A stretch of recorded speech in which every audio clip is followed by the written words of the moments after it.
প্রতিটা মাসেই কিছু নিয়মের কথা, নীতির কথা, বিধানের কথা, বিধির কথা বর্ণন করে গিয়েছে। এই যে 4 মাস আমরা অতিবাহিত করব, তার মধ্যে শ্রাবণ মাসে আমরা কি করব, শ্রাবণ মাসে আমাদের কি করণীয়? কারণ চাতুর্মাসের মধ্যে প্রথম মাসটাই শ্রাবণ মাস হয়েছে। ওখানে একটা নিয়ম পেলাম কি, শ্রাবণ মাসে আমরা শাক বর্জন করব। আচ্ছা, এত ভিন্ন আর কি কোনো নিয়ম আছে শ্রাবণ মাসে? বললেন যে শ্রাবণ মাসে শ্রীহরিকে কর্পূর, চন্দন, কস্তুরী এবং কুমকুম দ্বারা সাজাইবে। শ্রাবণ মাসে ভগবানকে কেতকী ফুল দ্বারা পূজা করিবেন এবং এলাচি, লবঙ্গ ভগবানকে নিবেদন করিবেন। কিন্তু কোন প্রকারের শাক নিজেও খাইবেন না, ভগবানকে নিবেদন করবেন না, অন্যকেও দান করতে যাবেন না। কারণ সিদ্ধান্ত শাস্ত্রে বলছেন যে শ্রাবণস্য শীতেপক্ষে দ্বাদশ্যাং বৈষ্ণবে মধা কর্তব্য কৃষ্ণ দেবস্য পবিত্র আরোপণ উৎসব। বললেন যে শ্রাবণ মাসে আরো একটা বিশেষ উৎসব হয়েছে বৈষ্ণবদের, সেটা হলো পবিত্র আরোপণ উৎসব। এই জন্য শ্রাবণ মাসে শুক্লপক্ষে যে একাদশী হয়, সেই একাদশীকে পবিত্র একাদশী বলা হয়। পবিত্র আরোপণ উৎসব, পবিত্র একাদশী। বৈষ্ণবগণ শাস্ত্র বিধি অনুসারে শ্রাবণ মাসে শুক্লপক্ষে পবিত্র একাদশী দিবসে ভগবান শ্রীকৃষ্ণের উদ্দেশ্যে আনন্দ সহকারে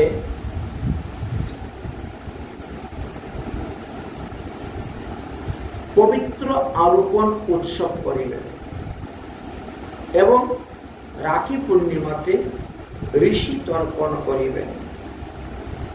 আমাদের মুনি ঋষিগণ আছে, তাই রাখি পূর্ণিমা দিবসে, মানে ঝুলন পূর্ণিমা, এক কথায় ঝুলন পূর্ণিমা বা রাখি পূর্ণিমা দিবসে যারা গৃহস্থ বৈষ্ণব আছেন তাদেরকে ঋষি তর্পণ করতে হবে।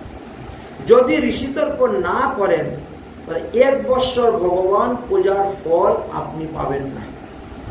আপনি যে ভগবানের পূজা করেছেন 1 বৎসর, এই 1 বৎসরের পূজার ফল সমস্ত অসুর, দৈত্য, দানব, রাক্ষসেরা হরণ করে নিয়ে যাবেন।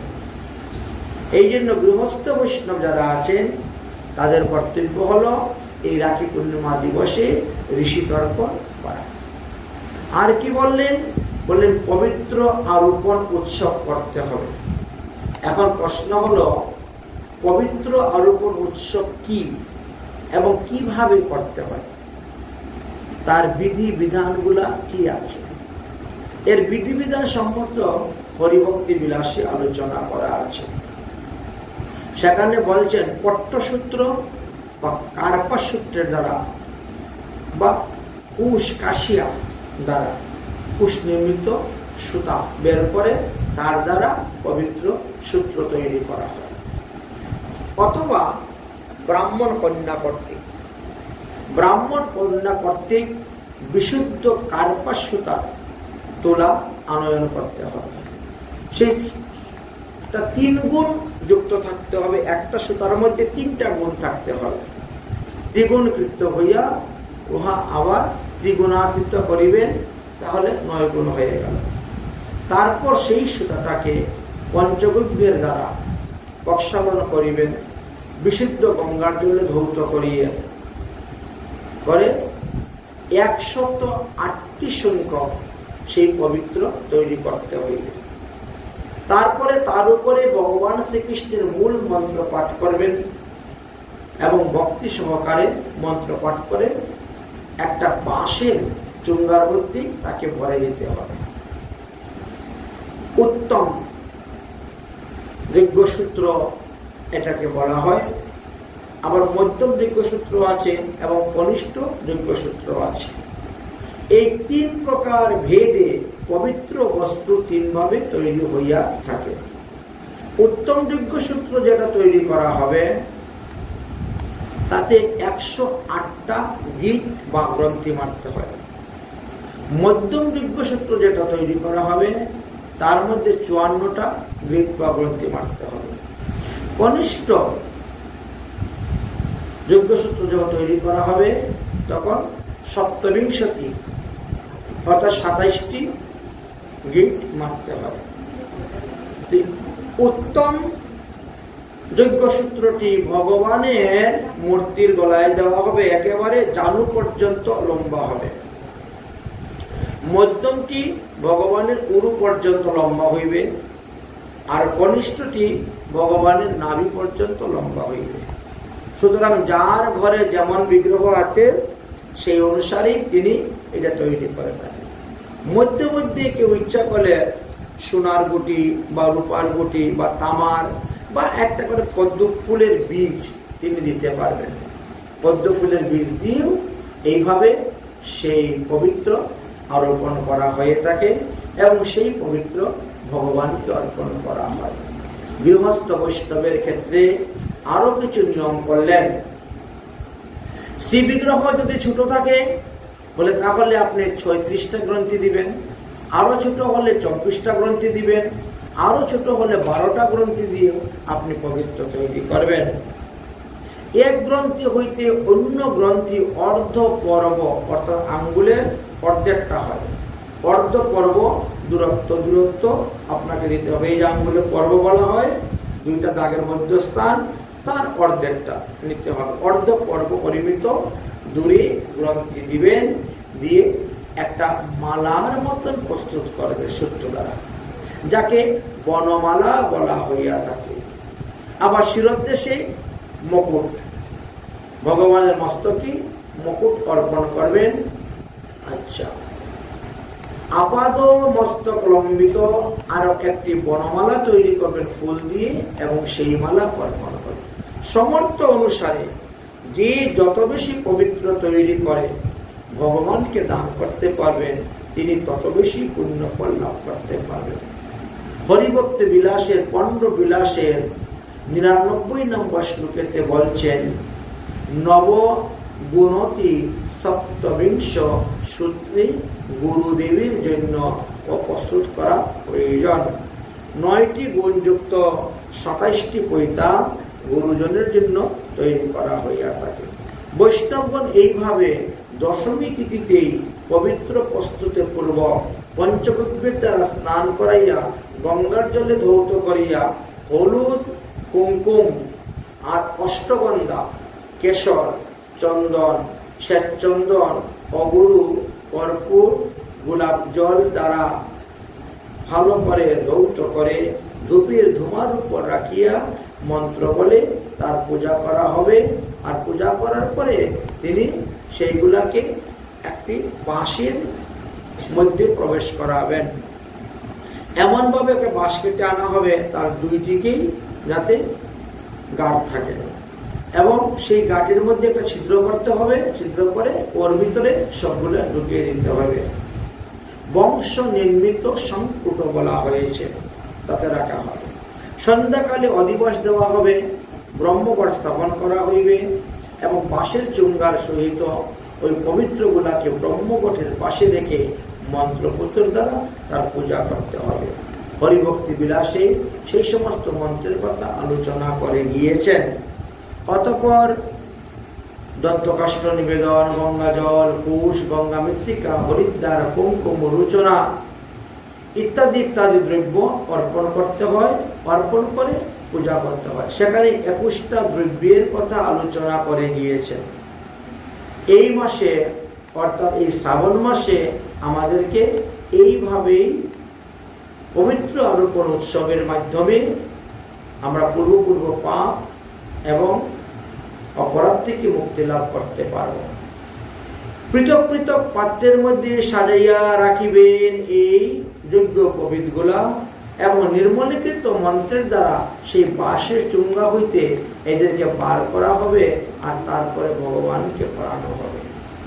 এই যে সুতার মধ্যে 3টা গুণ থাকে, এই 3 গুণ হলেন ব্রহ্মা, বিষ্ণু, মহেশ্বর। অতএব আতপ চাউল, চন্দন, হলুদ এবং সাদা পুষ্পের দ্বারা এই নবগুণিত সূত্রকে পূজা করিতে হয়।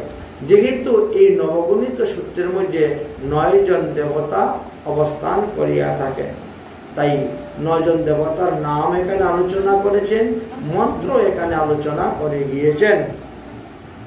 কোন কোন মন্ত্রের দ্বারা কি ধরনের সূত্রকে আপনি পূজা করিবেন, মধ্যম পবিত্র হাতে নিয়ে কি মন্ত্র বলবেন, উত্তম মন্ত্র হাতে নিয়ে কি মন্ত্র বলবেন, বা কনিষ্ঠ যজ্ঞোপবীত হাতে নিয়ে কি মন্ত্র বলবেন, এই বিষয়ে সম্পূর্ণ মন্ত্র কথাই সেখানে আলোচনা করা আছে। এত ভিন্ন বললেন যে ভগবানের চরণ কমল সান্নিধ্যে আপনি ওই পবিত্র রাখবেন এবং পরে সেটা আপনি নিজেরাও ধারণ করতে পারবেন, অন্যান্য বৈষ্ণবদেরকেও ভগবান প্রসাদী রূপে নিবেদন করতে পারবেন এবং তারাও ধারণ করতে পারবেন। সেই পবিত্র একাদশী দিবসে অষ্টপ্রহর নামযজ্ঞ, গীত, ভাগবত পাঠ, গীতা পাঠ, নিত্য কীর্তন, রাত্রি জাগরণ ইত্যাদি মহোৎসবের দ্বারা তোমরা অতিথিত করিবে এই দ্বাদশী। অন্যথায় আমাদের প্রত্যয় হইয়া থাকে। তাই নিত্য পূজা সমাধানান্তে বৈষ্ণবগণ হরিনাম করিতে করিতে এই যে সূত্রগুলা সেইগুলা তিনি গ্রহণ করিবেন এবং ভগবানকে অর্পণ করিবেন।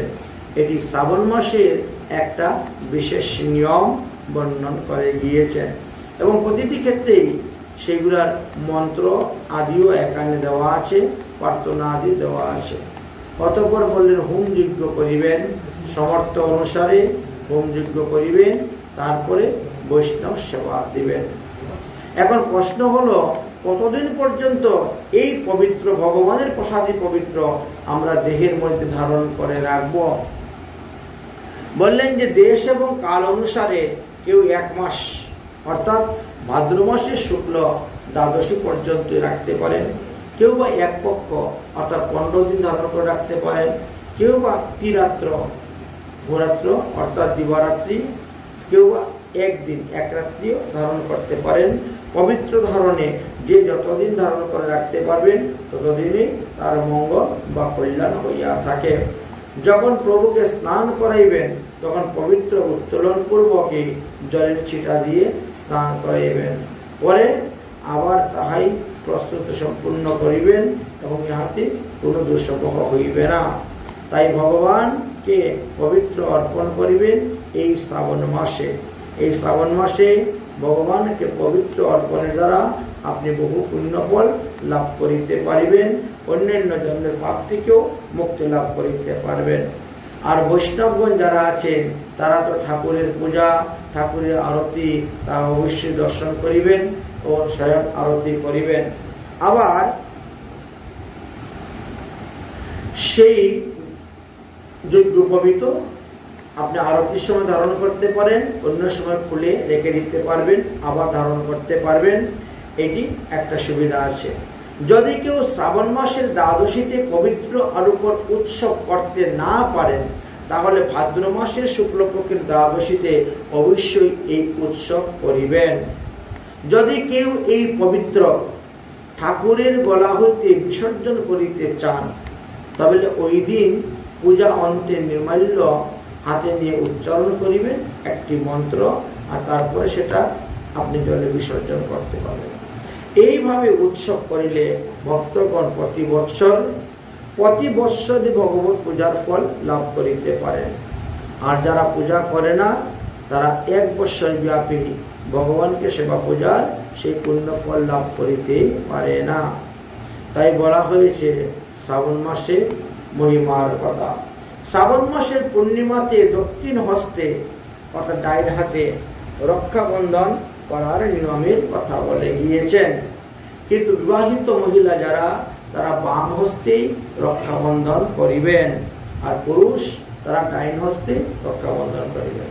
তাই প্রতিপদে কখনো রক্ষাবন্ধন না করে পূর্ণিমাতে রক্ষাবন্ধন করার কথা বলেছেন। রক্ষাবন্ধনটি পূর্ণিমাতে হবে, প্রতিপদে হলে এতে লোকসান ক্ষতি হবে, প্রত্যয় ব্যয় হবে। শ্রাবণ মাসে ভিক্ষা গ্রহণ করা লাভ, শ্রাবণ মাসে ভিক্ষা গ্রহণ দ্বারা সমৃদ্ধি লাভ হইবে এবং তাকে পুনরায় আর মনুষ্যকুলে আসতে হবে না। শ্রাবণ মাসে কেতকী ফুল দিয়ে শ্রীহরির পূজা করিলে লক্ষ লক্ষ জীবহত্যারূপী পাপ থেকে মানুষ মুক্তি লাভ করতে পারেন এবং সর্বপাপ হইতে মুক্ত হইয়ে হরিধামে গমন করিয়া থাকেন। শ্রাবণী পূর্ণিমাতে ঝুলন সম্পর্কে সাধুমুখী হরিকথার 2য় খণ্ডে আলোচনা করা আছে 223 পৃষ্ঠা হইতে 239 পৃষ্ঠা পর্যন্ত। শ্রী শ্রী ঝুলন লীলা সত্য রজ তম 3 গুণের লোকেরাই যান দর্শন করার জন্য, কারণ ঝুলন লীলা দর্শন করলে পরে তাদেরকে আর মাতৃগর্ভে এসে জন্মগ্রহণ করিতে হয় না। শ্রী শ্রী ঝুলন লীলার তত্ত্ব রস বৈচিত্র্য বড় সুন্দর, তাই সাধুমুখী হরিকথা নামক গ্রন্থের 3য় খণ্ডের 303 পৃষ্ঠা হইতে 323 পৃষ্ঠা পর্যন্ত এই ঝুলন লীলার মহিমার কথা বর্ণন করে গিয়েছেন। দুলেচ দুল গোবিন্দ চাপেচ রধুসূদনম রথেচ বামনম দৃষ্টা পুনর্জন্ম ন বিদ্যতে। তাই দুলেচ দুল গোবিন্দ ভগবানকে যদি দুলনার উপরে কেউ দর্শন করতে পারেন তাহলে তিনি অনায়াসে সমস্ত পাপ থেকে মুক্তি লাভ করতে পারেন। একবার কি হয়েছে, নবদ্বীপে শ্রাবণী পূর্ণিমা দিবসে শ্রীমৎ মহাপ্রভু নিত্যবৎ প্রাপ্তকৃত্য সমাপ্ত করিয়া বেশভূষা অঙ্গে ধারণ করলেন, আর করিয়া সমস্ত ভক্তগণের সহিত নিয়ে একটি বৈঠকে বসলেন। স্বরূপ দামোদর আদি মহাশয় মহাপ্রভুর মনের ভাব জেনে ব্রজের রাধা ভাবে কীর্তন করতে শুরু করলেন। সেই রাখি বন্ধন লীলার পদকীর্তন করতে শুরু করলেন। শ্রবণ করে সবাই ব্রজের ভাবে বিভোর হয়ে গিয়েছিলেন। ব্রজের বর্ষণা নামক একটি ধাম আছে, সেখানে শ্রীমতী রাধারানী নিত্য নিবাস করিয়া থাকেন। স্নান বেশ ভূষণাদি সবই অঙ্গে ধারণ করিয়া থাকেন। আর তখন গর্গাচার্য এসেছে শ্রীমতী রাধারানীর বামস্ত ধারণ করে মণিবন্ধন অর্থাৎ রাখি বন্ধন পরিয়া দিবেন, অতঃপর অন্যান্য সখীগণের হাতেও রাখি বন্ধন করাবেন। এইভাবে শ্রীধাম বৃন্দাবনেও স্বয়ং রাধারানী এই রাখি বন্ধন উৎসব অনুষ্ঠান করেছিলেন। শ্রী রাধা তাহাকে বস্ত্র আদি দান করে দিয়েছিলেন এবং মিষ্টান্নাদি রান্না করে তাদেরকে ভোজন করিয়াছিলেন। তখন নন্দলালা নন্দগ্রাম হইতে আগত হিরণ্যাঙ্গী সখীর মুখে শ্রীকৃষ্ণের সংবাদ শুনতে পেলেন যে ভগবান শ্রীকৃষ্ণের হাতে ভাগুরী ঋষি এসে রাখি বন্ধন করে দিয়েছেন। তারপর শ্রীমতী রাধারানী সখীগণের উদ্দেশ্যে তিনি রওনা হলেন এবং সখীগণ সহ জল খেলা করে নিত্য নন্দলালের সঙ্গে মিলিত হইলেন। সেখানে রাধাকুণ্ডে রন্ধন করলেন, আর রন্ধন করার পরে তিনিও শ্রী গোবিন্দকে প্রসাদ নিবেদন করিলেন।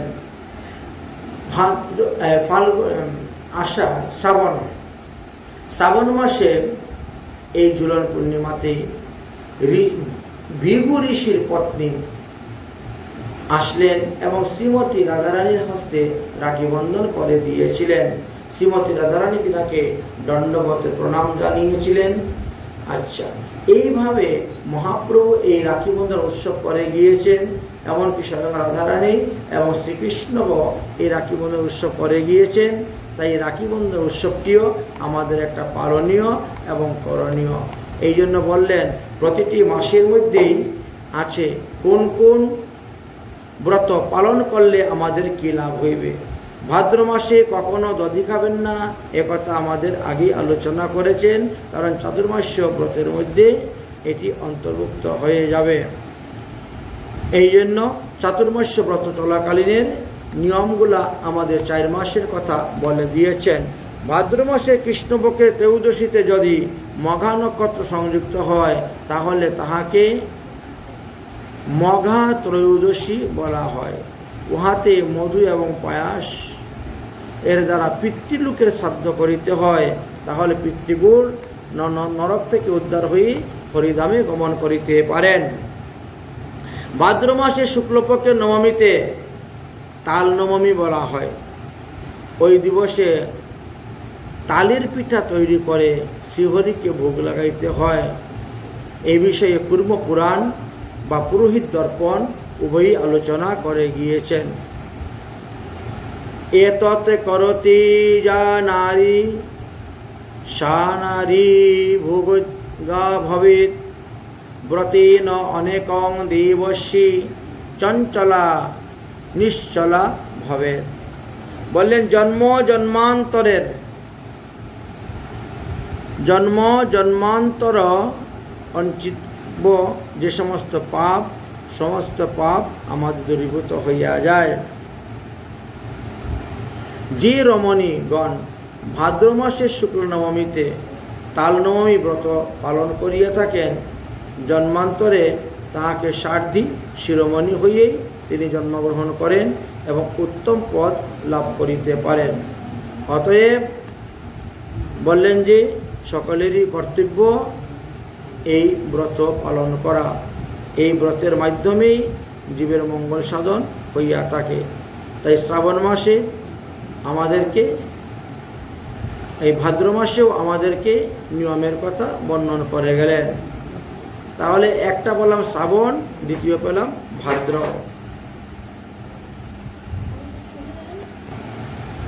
তাহলে গৌড়ীয় বৈষ্ণবদেরকেও বৈষ্ণব পদ্ধতি অনুসারে অনেক কিছু ব্রতের কথাই বর্ণন করে গিয়েছেন। এত ভিন্ন তাল নবমী ব্রতের কথাও আলোচনা করে গিয়েছেন। তবে তাল নবমী ব্রত 9 বছর আচরণ করলে পরে তার যথার্থ ফল পাওয়া যায়। যদি 9 বছর ব্রত না করা যায় তাহলে সেই তাল নবমী ব্রতের ফল লাভ করা যায় না। তালের সহিত প্রতি বৎসরেই ওইভাবে সংযুক্ত থাকতে হয়। 9 রকম ফল শ্রীহরিকে নিবেদন করিতে হয়। পূজা পদ্ধতি, নিত্যক্রিয়া আদি সমস্ত হরিভক্তি বিলাস নামক গ্রন্থেতে আলোচনা করে গিয়েছেন। তাল নবমী দিবসে আমাদের কি কর্তব্য, কি অকর্তব্য। তাই হরিভক্তি বিলাস আস্বাদন না করলে আপনারা জানতে পারবেন না কোন কোন দিবসে কি কি ব্রত আচরণ করতে হয়, কিভাবে ভগবানের পূজা করতে হয়। যেমন আছে মাস বিশেষ, তেমন আছে তিথি বিশেষ, তেমন আছে দিন বিশেষ। 3 ভাবেই আমাদের হয়ে থাকে। তো যার যেমন শক্তি, যথার্থ শক্তি অনুসারে তিনি সেই সমস্ত ব্রতগুলা অবশ্যই পালন করিবেন। আর এর দ্বারা তিনি সমস্ত পাপ থেকে মুক্তি লাভ করতে পারেন এবং বহু পুণ্য তিনি অর্জন করিতে পারেন। এই জন্যই শাস্ত্রাদি গ্রন্থতে এই সমস্ত ব্রতের বিধানের কথা আলোচনা করে গিয়েছেন, যে জীবের মঙ্গল যাহাতে হয় সেই মঙ্গলের কথাই এখানে বলে গিয়েছেন। তাল নবমী ব্রতের মহিমার কথা তো বিস্তারিত ভাবে আলোচনা করে গিয়েছেন। তাহলে ভাদ্র মাসে তো আমাদের অনেকগুলি ব্রত এসে উপস্থিত হয়ে যায়। ভাদ্র মাসে আমরা শ্রীকৃষ্ণের জন্মাষ্টমী ব্রত, রাধার জন্মাষ্টমী ব্রত এবং বামন দ্বাদশী, এই 3টি আমরা পাইয়া থাকি। এত ভিন্ন এই ভাদ্র মাসে শুক্লপক্ষের নবমীতেই সুখদেব গোস্বামী ভাগবত কথা পরিবেশন করেছিলেন মহারাজ পরীক্ষিতের সভাতে, যার কারণে এটা ভাগবত জয়ন্তী বলা হয়ে থাকে। এবার আশ্বিন মাসের কথা বললেন। আশ্বিন মাসের 10 দিন হইতে ত্রয়োবিংশতি দিবস পর্যন্ত, তার মধ্যে যদি হস্ত নক্ষত্র এবং রবিবার থাকে, ওই দিন যদি কৃষ্ণপক্ষের ত্রয়োদশী তিথি পড়ে, তাহলে সেই দিবসে আপনারা পিতৃপুরুষের উদ্দেশ্যে শ্রাদ্ধ করিবেন, নানা প্রকার দ্রব্য দান করিবেন, নানা প্রকার উত্তম ফল দান করিবেন। এতে আপনারা যথার্থ পুণ্যফল লাভ করিতে পারিবেন। আর কার্তিক মাসে তো দীপদানের মহিমার কথা শাস্ত্রে বর্ণন করে গিয়েছেন। আর কার্তিক মাসে দীপদানেও অতি উত্তম ফল লাভ করা যায়। এই হলো চাতুর্মাস্য ব্রতের নিয়ম। চাতুর্মাস্য ব্রতেতে আমাদেরকে কি কি করলে কি পুণ্য লাভ হবে এবং কি কি না করলে আমাদের কর্তব্য হবে, ক্ষতি হবে, এই বিষয়ে আমরা বিস্তারিতভাবে আস্বাদন করলাম হরিভক্তি বিলাসের 15 বিলাস হইতে। অতএব যার যেই মত সেই উত্তম, তটস্থ হইয়া বিচার করলে তোমরা পাবে তার উত্তম। শাস্ত্রী যতটা বলে গিয়েছেন যে যতটা পালন করবেন তার ততটাই লাভ হবে। হরি কা ভজন করো, হরি হে তুমহারা, হরি কা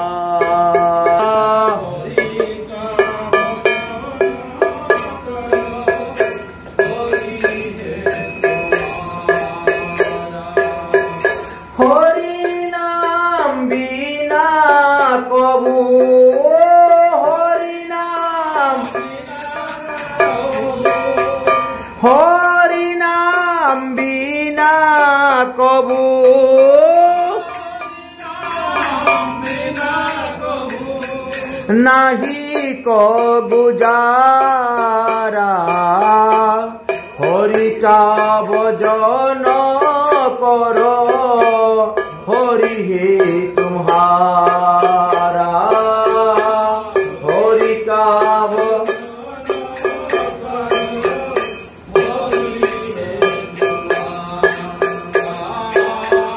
হরি কা ভজন করো, হরি হে তুমহারা।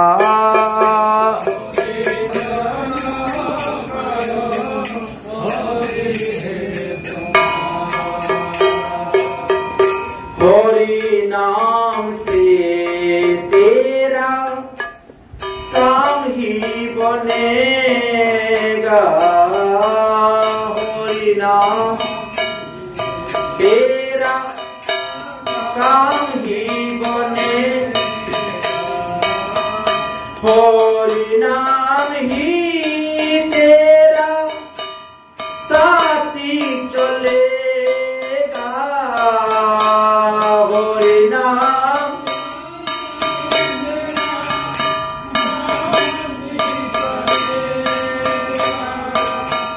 हरि नाम से तेरा काम ही बनेगा, हरि नाम ही तेरा साथी चलेगा, हरि नाम ही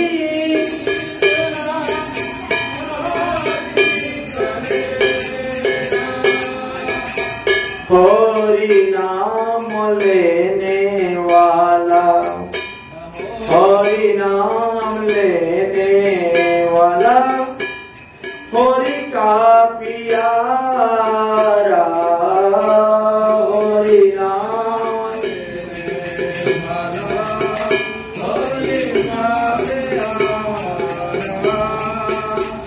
हरि का भजन करो, हरि हे हमारा,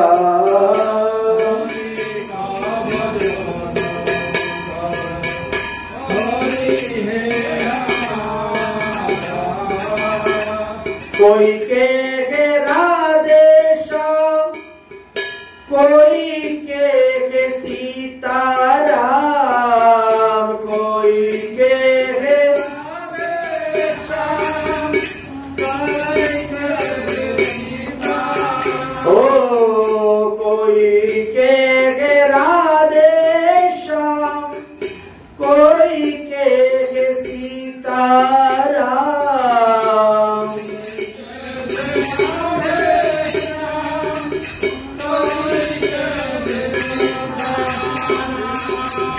कोई राधा माधव लाल, कोई गिरिधर गोपाल, कोई राधा कोई गिरिधारी, हरि हरि करुणा सिंधु सबका प्यारा,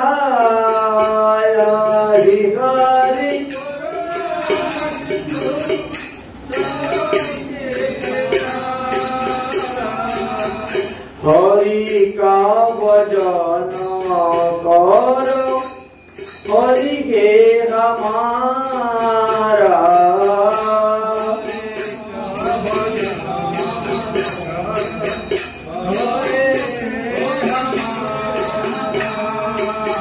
दिन पर दया करो बने गो तो सेवा करो दिन पर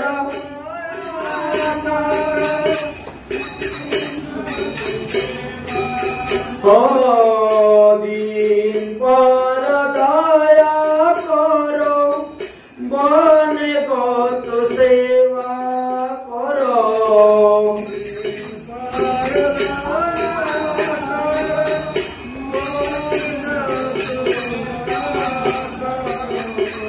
मेरी नाम करो सदा हरि नाम करो सदा हरि हे तुम्हारा हरि नाम करो हरि हे हरि नाम लेने वाला हरि का प्यारा हरि नाम लेने वाला हरि का प्यारा हरि का भजन करो हरि हे तुम्हारा